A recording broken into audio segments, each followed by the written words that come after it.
Contrasting styles and really how Manchester United approach it, because we know with Conte, you know, people are, you hear a number of people saying, oh, well, the football's not great to watch and this, that and what have you. Only the top two have scored more. So they do create a lot of problems. Now, with Ten Hag, he's front foot manager, wants his team to dominate the ball, wants to always be asking questions of the opposition.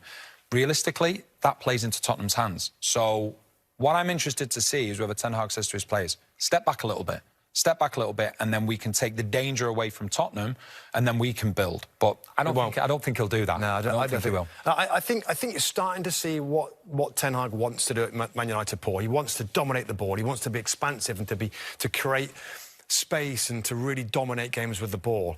And it's Spurs. Yeah. Antonio Conte's like, well, you go and do that. You go and do all that, because we'll sit back. And then, of course, on transition, they'll win the ball back and then they'll get their Spurs forwards going.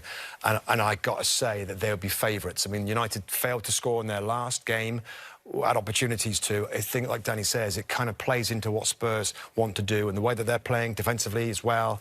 I think Spurs can win this game. Yeah, when Manchester United played Newcastle at the weekend, Newcastle did it really well. You know, obviously, United had a lot of chances. But what Newcastle did, I thought, really well. They allowed both full-backs for Manchester United to go forward, and then they exploited the spaces behind them. Now, Conte, he will be rubbing his hands and thinking, OK, yeah, the two full-backs for United, they can go forward, they can fly forward, but you're going to be at your most vulnerable when you're attacking, because the rate in which Tottenham turn over teams, and before you know it, the ball's in the back of your net. So, you know what's funny about it, Paul, is like the big Manchester City-Man United game a few weeks ago now, wasn't it? You know, we were like, I wonder if Ten Hag's going to change the way that he plays, because the City is so good in midfield and outnumbering you and creating. Is he going to change? He didn't. He's like, I don't care, we're going to play the same way. So what you might think that he might change for Spurs, and you hint at maybe he changes, I don't think he will. No. I think they're going to go for it. Front foot, we're going to find a way to break down Tottenham. That's how we're going to do it. And maybe that's what the United fans want. Yeah, I don't think personally he will change, because as a new manager, you're trying to get your style, you're trying to implement what you want to do.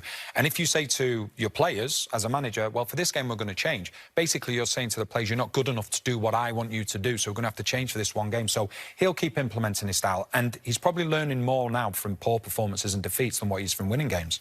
If Tottenham are the favourites, no surprise, what's Man United's path to getting 3 points in that one?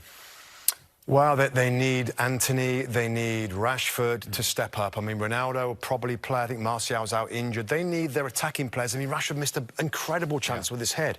These guys have got to step up and show they're good enough for Man United to be regular goal scorers, and they haven't convinced me over a long period of time.